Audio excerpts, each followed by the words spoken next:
Continuing on in Wonder, the chapter is private school. My parents are not rich. I say this because people sometimes think that everyone who goes to a private school is rich, but that isn't true with us. Dad's a teacher and Mom's a social worker, which means they don't have those kinds of jobs where people make gazillions of dollars. We used to have a car, but we sold it when Jamie started kindergarten at Beecher Prep. We don't live in a big townhouse or in one of those doorman buildings along the park. We live at the top floor of a 25-story walk-up.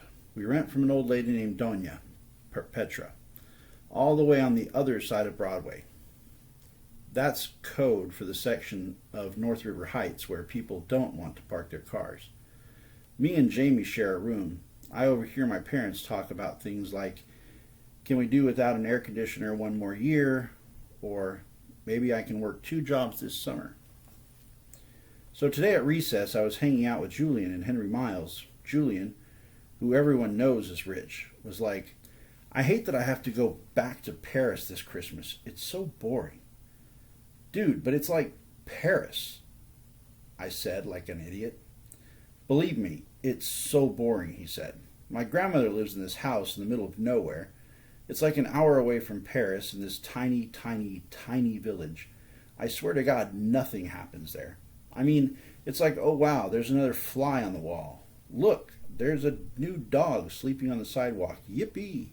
I laughed. Sometimes Julian could be very funny. Though my parents are talking about throwing a big party this year instead of going to Paris. I hope so. What are you doing over break? Said Julian. Just hanging out, I said. You're so lucky, he said. I hope it snows again, I answered. I got this new sled that is so amazing. I was about to tell them about lightning, but Miles started talking first. I got a new sled too, he said. My dad got it from Hammacher Schlemmer. It's so state-of-the-art. How could a sled be state-of-the-art? Said Julian.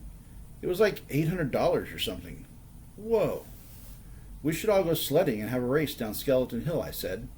That hill is so lame, answered Julian. Are you kidding? I said. Some kid broke his neck there. That's why they call it Skeleton Hill. Julian narrowed his eyes and looked at me like I was the biggest moron in the world. It's called Skeleton Hill because it's an ancient Indian burial ground. Duh, he said. Anyway, it should be called Garbage Hill now. It's so freaking junky. Last time I was there, it was so gross, like with soda cans and broken bottles and stuff. He shook his head. I left my old sled there, said Miles. It was the crappiest piece of junk, and someone took it, too. Maybe a hobo wanted to go sledding, laughed Julian. Where did you leave it? I said. By the big rock at the bottom of the hill. And I went back the next day and it was gone. I couldn't believe somebody actually took it. Here's what we can do, said Julian.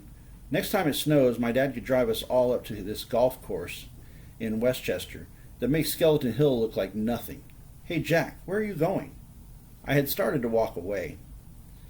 I've got to go back to get a book out of my locker, I lied. I just wanted to get away from them fast. I didn't want anyone to know that I was the hobo who had taken the sled.